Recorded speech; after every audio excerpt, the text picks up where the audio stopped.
Assalamualaikum warahmatullahi wabarakatuh. Waalaikumsalam warahmatullahi wabarakatuh. Perkenalkan, nama saya Nurfita Valnia dengan NIM 22046047 akan memulai hasil diskusi kelompok kita, yaitu kelompok 4 yang beranggotakan 3 orang, yaitu Dian Malina yang dengan NIM 22046090. Yang kedua yaitu Hilka Gusmarni dengan NIM 22046031 dengan judul materi yaitu kehidupan sosial, ekonomi, dan budaya masa perundagian. Acara selanjutnya itu pembacaan susunan permateri. Yang pertama penyampaian materi 1, 2, dan 3. Yang kedua penyampaian kritikan dan saran. Yang keempat tambahan materi. Yang kelima penyampaian tanya jawab dari kelompok yang bertanya. Yang kelima yaitu susunan atau simpulan. Yang keenam yaitu penutup. Baiklah, pembacaan materi pertama yaitu akan dibacakan oleh Dian Marlina. Kepada Dian Marlina dipersilahkan. Baiklah, terima kasih pada moderator. Saya akan membacakan materi pertama. Dalam masa bercocok tanam, manusia bertempat tinggal tetap di desa-desa serta mengatur kehidupannya menurut kebutuhan bersama yang dipusatkan kepada menghasilkan bahan makanan sendiri dalam artian pertanian dan peternakan bila masa bertempat tinggal tetap ini, manusia berupaya meningkatkan kegiatan-kegiatannya guna mencapai hasil yang sebesar-besarnya dalam memenuhi kebutuhan hidupnya. Berbagai usaha dilakukan manusia menuju penyempurnaan kegiatan yang telah dimulai dilaksanakan, misalnya dalam bidang pertanian, peternakan, pembuatan gerabah, dan lain sebagainya. Hal baru pun telah ditemukan manusia di mana yang terpenting diantaranya ialah peleburan biji-biji logam, pembuatan benda dari logam titik, sejalan dengan kemajuan yang dicapai manusia ini dalam meningkatkan taraf kehidupannya. Maka tata susunan masyarakat menjadi kompleks. Kemudian kerja untuk melaksanakan berbagai kegiatan tampak makin lekat, khususnya dalam melakukan kegiatan menghendaki pengetahuan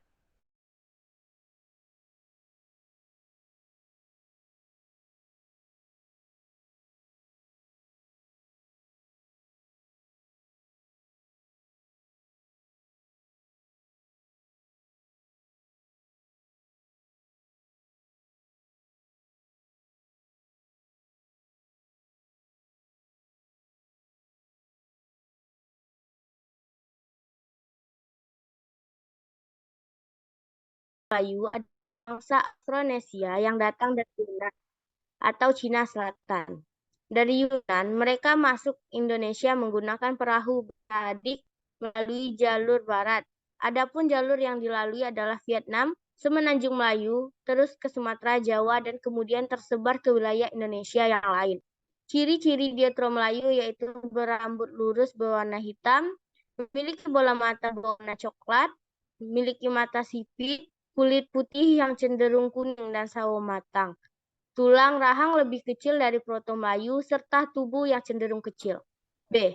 Kehidupan sosial, ekonomi, dan kebudayaan. Pada masa perundagian, kemampuan manusia dalam kegiatan ekonomi semakin maju. Kegiatan ekonomi makin beraneka ragam, diantaranya pertanian, peternakan, membuat keranjang, membuat gerabah, berpergian ke tempat-tempat lain untuk menukar barang-barang yang tidak dihasilkan di permukiman tempat tinggalnya. Pada masa perundagian, dalam masyarakat timbul golongan para ahli dalam mengerjakan kegiatan tertentu. Misalnya ahli mengatur cara keagamaan, ahli pertanian, ahli perdagangan, dan ahli membuat barang-barang dari logam dan sebagainya. Pada masa perundagian, manusia di Indonesia yang tinggal di desa-desa, daerah pegunungan, dataran rendah, dan tepi pantai dalam tata kehidupan yang terpimpin. Pembangunannya lebih teratur, dipagar dengan tempat penguburan di luar pemukiman. Bukti-bukti dari adanya tempat-tempat yang berkembang pada masa itu tersebar antara lain di Sumatera, Jawa, Sulawesi, Bali, Sumba, serta terdapat di pulau-pulau lainnya di Nusantara Tenggara, Timur, dan Maluku. Di tempat-tempat itu ditemukan sisa-sisa benda perunggu, besi, dan juga gerabah. Sisa-sisa ini merupakan peninggalan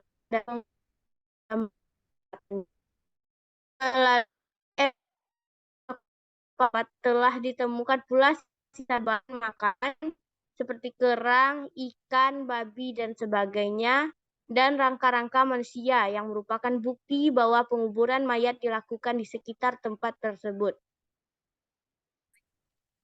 Rumah orang-orang merupakan rumah bertingkat dengan atap melengkung. Biasanya kolongnya merupakan tempat ternak, dan rumah semacam ini didiami oleh beberapa keluarga. Sistem mata pencarian pada masa perundagian sudah mengalami kemajuan. Keterikatan terhadap bahan makanan yang disediakan oleh alam mulai berkurang. Mereka mampu mengolah sumber daya yang ada di alam untuk dijadikan bahan makanan. Cara bertani sudah mulai berubah menjadi bertani dengan bersawah. Ada perbedaan dalam cara bertani berhuma dan bersawah. Dalam bertani berhuma, ada kebiasaan meninggalkan tempat olahannya apabila tanahnya sudah tidak subur. Jadi, hidup mereka pun tidak tetap secara permanen. Sedangkan dalam bertani bersawah tidak lagi berpindah. Mereka tinggal secara permanen. Hal ini dikarenakan pengolahan tanah pertanian sudah menggunakan pupuk yang membantu kesuburan tanah. Dengan demikian, masyarakat tidak akan meninggalkan lahan garapannya.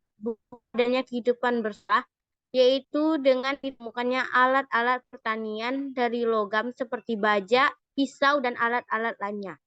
Baiklah, saya kembalikan kepada moderator. Terima kasih kepada Dian yang telah menyampaikan premateri pertama. Selanjutnya, pembacaan premateri kedua yang akan dibacakan oleh Hilka. Kepada Hilka dipersilahkan. Baiklah, saya akan melanjutkan materi C. Sistem teknologi dan peralatan manusia purba. Teknologi pembuatan benda-benda dari logam pun mengalami perkembangan pesat. Beberapa peralatan dari logam yang mereka hasilkan antara lain kapak corong, neraka, moko, dan bejana perunggu yang banyak ditemukan di Sumatera, Jawa, Bali, dan Sulawesi. Di samping itu, masyarakatnya telah mengenal teknik pembuatan gamelan, lukisan, ukiran, dan perhiasan. 1. Kapak corong. Kapak corong terbuat dari logam memiliki bentuk yang tidak jauh berbeda dengan kapak batu.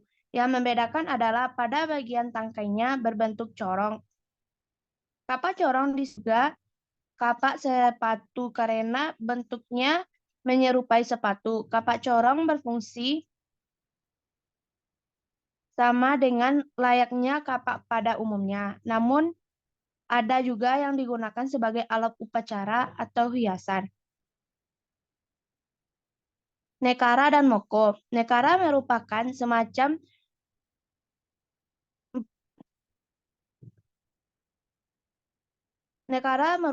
semacam berumbung yang dibuat dari perunggu. Di bagian tengah berpinggang dan pada sisi atasnya tertutup. Pada masa prasejarah, neraka dianggap sebagai sesuatu yang suci.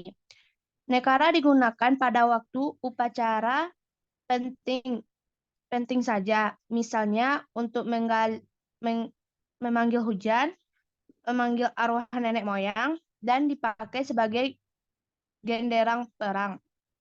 Moko adalah nekara yang memiliki bentuk yang lebih kecil dan ramping. Moko berfungsi sebagai benda pusaka atau digunakan untuk mas kawin.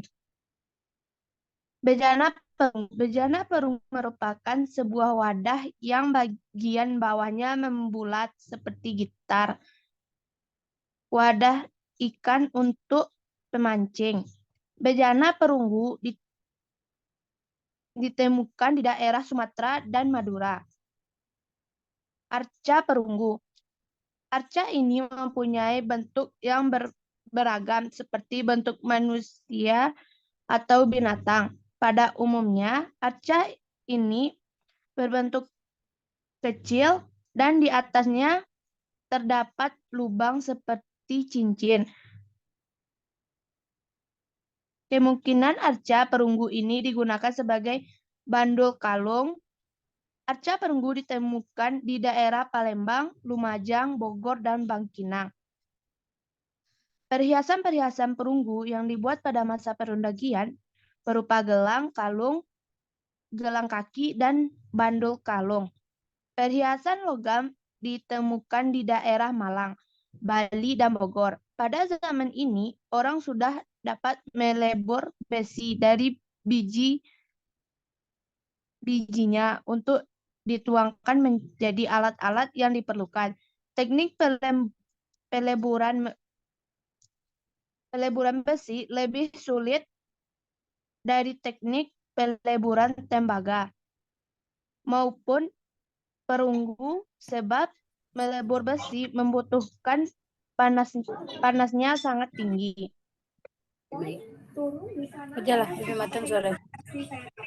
Alat-alat besi dihasilkan antara lain mata kapak bertungkai kayu, mata pisau, mata sabit, mata pedang, lalu pada masa perundagian, teknik pembuatan barang-barang dari tanah liat.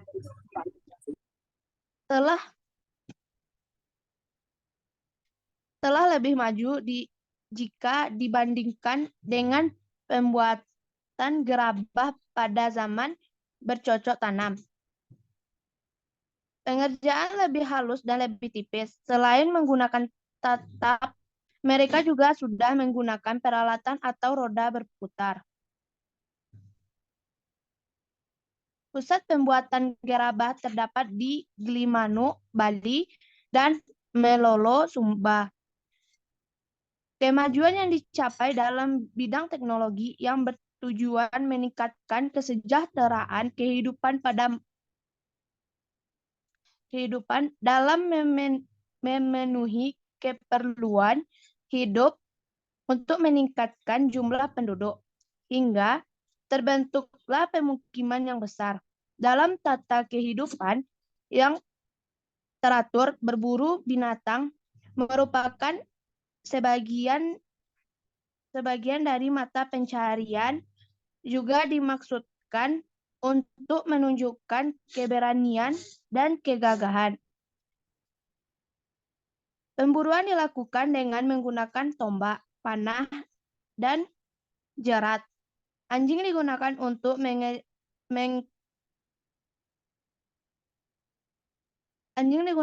mengejar dan membingungkan binatang yang diburu. Sekian dan terima kasih. HP aku udah mati. Baiklah, terima kasih kepada Hilka yang telah menyampaikan materi kedua. Yaitu selanjutnya yang ketiga, penyampaian materi ketiga, yaitu akan dibacakan oleh kita, yaitu saya sendiri. D. Sistem kepercayaan. Sistem kepercayaan yang dimiliki masyarakat perundagian ini masih mirip dengan masa sebelumnya, yakni masa dinamisme. Kepercayaan yang mereka lakukan masih berupa pemujaan terhadap leluhur. Hal yang membedakannya adalah alat yang digunakan untuk praktek kepercayaan. Pada masa perundagian, benda-benda yang digunakan untuk praktek kepercayaan biasanya terbuat dari bahan perunggu. Sistem kepercayaan dilakukan oleh manusia pada zaman perundagian masih melihara hubungan dengan orang yang telah meninggal. Pada masa ini, praktek penguburan menunjukkan stabilisasi sosial antara orang yang terpandang dengan rakyat biasa. Kuburan orang-orang terpandang selalu diberi dengan barang-barang yang mewah dan percaya dilakukan dengan cara dilakukan dengan kehormatannya. Dan sebaliknya, apabila yang meninggal orang biasa, upacara sederhana dan dikuburkan mereka tanpa diberikan dengan barang-barang yang mewah. Kepercayaan pada masa perundagian yaitu yang pertama animisme. Masyarakat masa pada perundagian, manusia masih menganut sistem kepercayaan animisme. Kata animisme sendiri berasal dari bahasa Latin, yaitu anima, yang berartikan roh. Dalam kepercayaan animisme, manusia masih beranggap bahwa sebuah benda memiliki kekuatan yang spiritual yang diisi oleh roh leluhur. Masyarakat perundagian masih percaya dengan roh nenek moyang yang leluhur. Mereka selalu memohon perlindungan dan mengajukan permintaan kepada roh leluhur seperti kesehatan, kesuburan, dan keselamatan. Yang kedua yaitu sistem kepercayaan dinamisme, yaitu kepercayaan terhadap benda-benda tertentu yang dianggap memiliki kekuatan spiritual. Contohnya, pohon dan batu besar. Masyarakat perundagian masih mempercayai bahwa roh makhluk halus itu berasal dari jiwa manusia atau leluhur yang sudah meninggal dunia. Kemudian roh tersebut mendiami berbagai tempat, misalnya hutan, gua-gua, pohon, bebatuan, dan sebagainya. Maka dari itu, masyarakat perundagian masih sangat menghargai benda-benda tertentu yang dianggap dari segi roh leluhur. Masih berkaitan dengan sistem kepercayaan pada masa perundagian, penguburan terdiri dari dua pola, yaitu sebagai berikut. Yang pertama, sistem penguburan langsung. Sistem penguburan langsung atau primary burial dilakukan dengan cara penguburan langsung jenazah ke dalam sebuah tempat yang sudah disiapkan. Biasanya, penguburan langsung dilakukan di tempat arwah nenek moyang tinggal. Jasadnya akan dikuburkan dengan posisi membujur, terlipat, atau jongkok. Tidak hanya itu, jasad tersebut juga akan dikuburkan dengan benda-benda peninggalan mereka, seperti ugas, benda perunggu, atau perhiasan lainnya. Yang kedua yaitu sistem penguburan langsung, yang diketahui pernah dilakukan di wilayah Sumatera, Bali, Jawa, Sumba, dan Flores. Sistem penguburan tidak langsung. Sistem penguburan tidak langsung atau secondary burial dilakukan dengan cara penguburan mayat terlebih dahulu di mana tanah kemudian pada jangka waktu tertentu sebagian atau keseluruh tulang yang tersisa akan diambil untuk dikuburkan kembali di tempat yang sudah disediakan. Misalnya, tulang-tulang dan tersebut akan dikubur kembali ke dalam sebuah wadah yang ditempatkan atau yang telah disediakan. Baiklah, hanya itu materi yang kelompok kami bisa bacakan. Susunan selanjutnya yaitu pembacaan kritik dan saran. Diharapkan kepada masing-masing kelompok untuk memberikan kritik dan saran.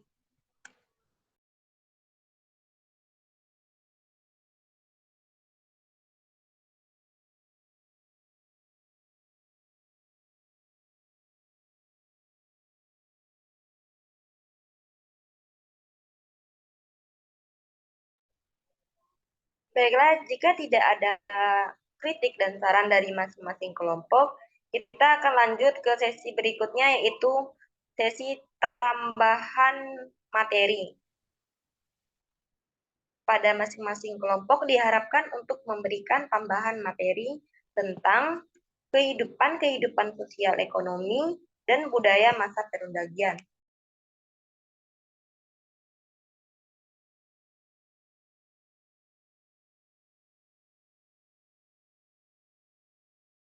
Moderator izin off cam ya, lagi demam. Ya. Baiklah, jika tidak ada tambahan materi dari masing-masing kelompok, yaitu kita akan lanjut pada sesi selanjutnya, yaitu sesi tanya jawab dari masing-masing kelompok. Untuk sistem pertanyaan ini diharapkan kepada masing-masing kelompok untuk menyebutkan nama, NIM, dan asal kelompok. Dan sisi pertanyaan, saya akan membuka dengan 3 pertanyaan. Kepada masing-masing kelompok dipersilakan. Izin bertanya, moderator. Ya, silakan sebutkan nama, NIM, dan kelompok.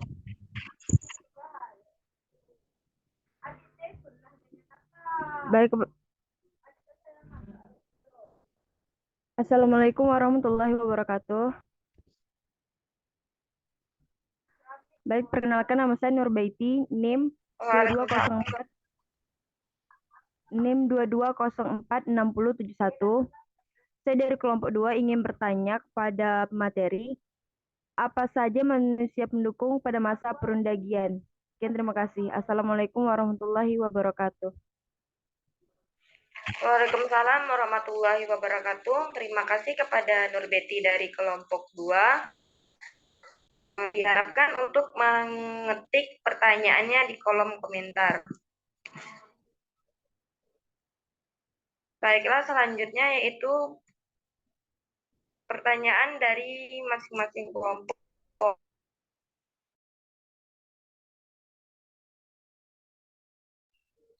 Izin bertanya, moderator.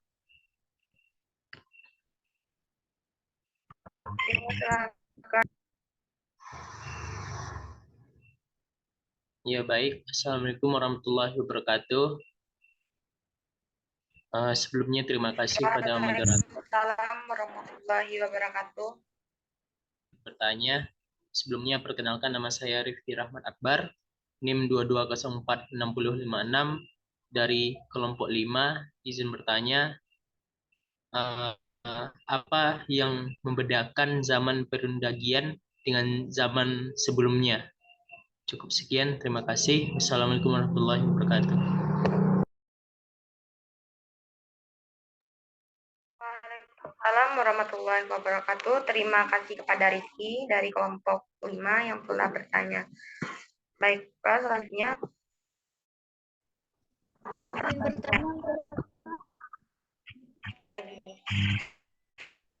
Perkenalkan, nama saya Yosi Romalum Tresia Sinaga, NIM 22046068. Saya ingin bertanya, mengapa kehidupan masyarakat masa perundagian dikatakan teratur? Terima kasih.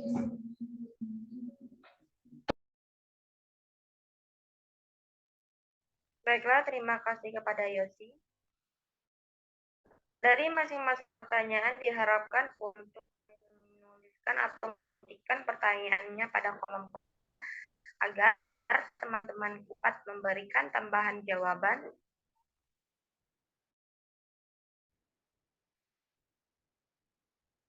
Berhubung untuk menjawab pertanyaan dari masing-masing kelompok, diharapkan kepada kelompok untuk memberikan waktu kelompok kami untuk mencari jawaban dari pertanyaan-pertanyaannya. Sekian, terima kasih. Izin moderator. Iya. Izin menjawab pertanyaan dari Nurbaiti. Baiklah, untuk jawaban pertama yaitu akan dijawab oleh Dian Malina. Kepada Dian dipersilakan. Baiklah, saya akan mencoba menjawab pertanyaan dari Nurbaiti, yaitu apa saja manusia pendukung pada zaman perundagian. Manusia pendukung pada masa perundagian adalah ras Mongoloid, yaitu jenis Deutero Melayu, yang masuk ke Indonesia sekitar tahun 500 sebelum Masehi. Bangsa Deutero Melayu adalah bangsa Austronesia yang datang dari Yunan atau Cina Selatan. Dari Yunan mereka masuk ke Indonesia menggunakan perahu bercadik melalui jalur barat. Jalur yang dilalui adalah Vietnam, Semenanjung Melayu, terus ke Sumatera, lalu ke Jawa, dan kemudian tersebar ke wilayah Indonesia yang lain. Deutero Melayu memiliki ciri-ciri, yaitu memiliki rambut lurus berwarna hitam, bola mata berwarna coklat dan memiliki mata yang sipit, kulit putih yang cenderung kuning dan sawo matang, tulang rahang lebih kecil dari Proto Melayu, dan tubuh yang cenderung kecil. Baiklah, hanya itu yang dapat saya sampaikan. Saya kembalikan ke moderator. Baiklah, terima kasih kepada Dian yang telah mencoba menjawab pertanyaan dari Betty dari kelompok 2. Adakah dari masing-masing kelompok untuk memberikan tambahan dari pertanyaan kelompok 2?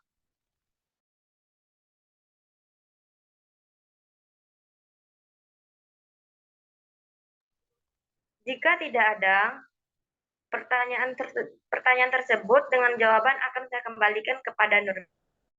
Nur Betty telah paham dan mengerti dari pertanyaannya tadi. Baik, terima kasih telah menjawab pertanyaan dari saya sudah mengerti. Assalamualaikum warahmatullahi wabarakatuh. Waalaikumsalam warahmatullahi wabarakatuh. Sembari untuk menunggu jawaban dari pertanyaan yang lain, diharapkan kepada kelompok penanya untuk memberikan kelompok kami waktu untuk mencari jawaban.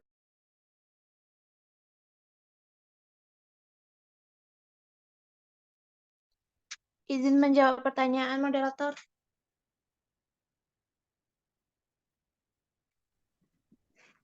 Baiklah, kepada Yoka, silakan untuk menjawab pertanyaan. Baiklah, saya akan menjawab pertanyaan dari Yosi. Pertanyaannya, mengapa kehidupan masyarakat pada masa perundagian dikatakan teratur?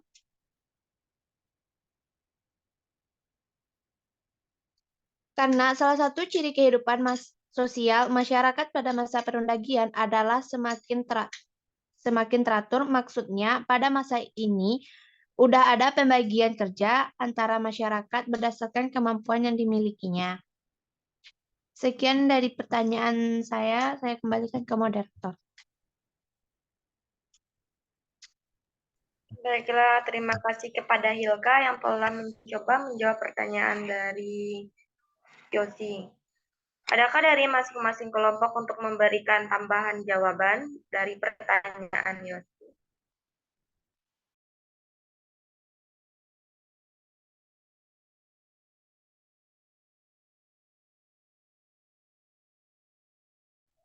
Jika tidak ada, saya kembalikan kepada Yosi. Apakah Yosi telah paham dan mengerti dari jawaban yang kelompok kami jawab? Baik, terima kasih telah menjawab pertanyaan dari saya. Saya cukup paham. Baiklah, untuk pertanyaan yang terakhir, yaitu dari Rifki, akan untuk memberikan waktu beberapa menit lagi untuk menjawab pertanyaan.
Baiklah, pertanyaan ketiga dari Rizky yang akan saya coba menjawab, yaitu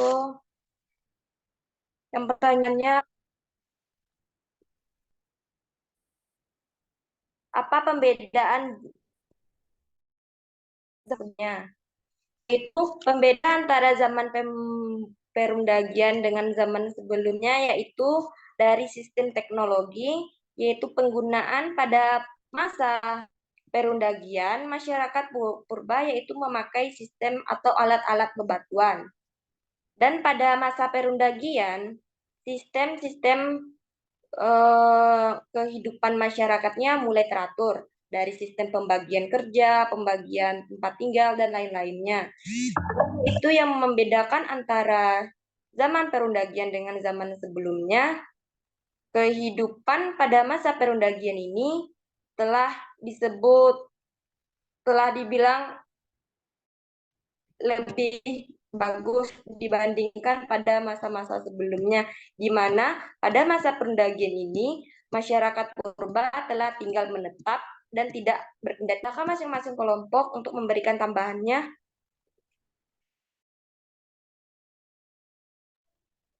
Jika tidak ada masing-masing kelompok memberikan tambahan, apakah Rizky telah paham dan mengerti dari jawaban tadi? Ya, terima kasih kepada moderator yang telah menjawab dari pertanyaan saya. Saya sudah paham dengan jawaban tersebut. Terima kasih. Iya, sama-sama. Selanjutnya yaitu sesi terakhir pembacaan kesimpulan. Pembacaan kesimpulan yang akan dibacakan oleh Dian. Kepada Dian dipersilakan.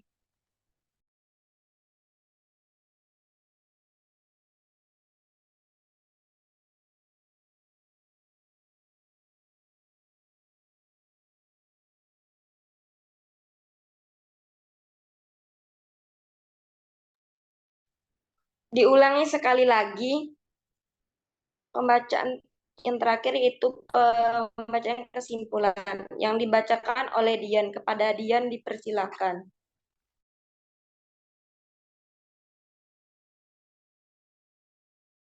Karena kondisi jaringan, pembacaan kesimpulan dibacakan oleh Hilka. Kepada Hilka dipersilakan.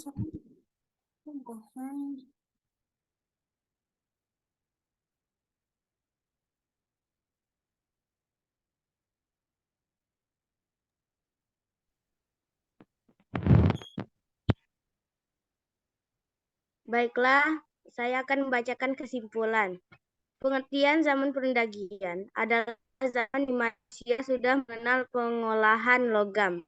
Hasil kebudayaan yang dihasilkan terbuat dari bahan logam. Adanya penggunaan logam tidaklah berarti hilangnya penggunaan barang dari batu. Perundagian berasal dari kata undagi yang artinya sama dengan tukang atau seorang yang memiliki keterampilan atau ahli dalam melakukan pekerjaan tertentu. Masyarakat perundagian adalah masyarakat di mana masing-masing orang bekerja sesuai dengan keterampilannya masing-masing. Itu berarti spesialisasi kerja sudah sangat maju pada masa ini. Zaman ini dimulai sekitar 10.000 tahun yang lalu. Manusia pendukung pada masa perundagian adalah ras Mongoloid jenis Neutro Melayu yang masuk ke Indonesia sekitar tahun 5000 sebelum Masehi. Beberapa peralatan logam yang dihasilkan pada zaman ini antara lain adalah kapak cong, neraca, moko, dan bejana perungu yang banyak ditemukan di Sumatera, Jawa, Bali, dan Sulawesi. Di samping itu, masyarakat telah teknik pembuat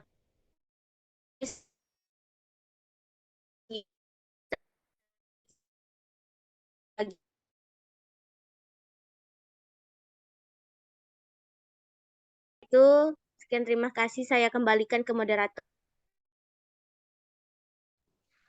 Baiklah, terima kasih kepada Dian yang telah membacakan kesimpulan dari kelompok kami. Yaitu yang terakhir yaitu sesi penutupan.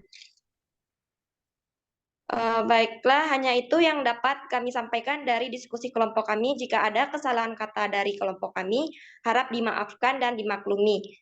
Dan saya akhiri dengan Assalamualaikum warahmatullahi wabarakatuh.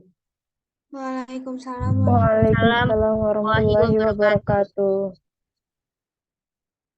Waalaikumsalam warahmatullahi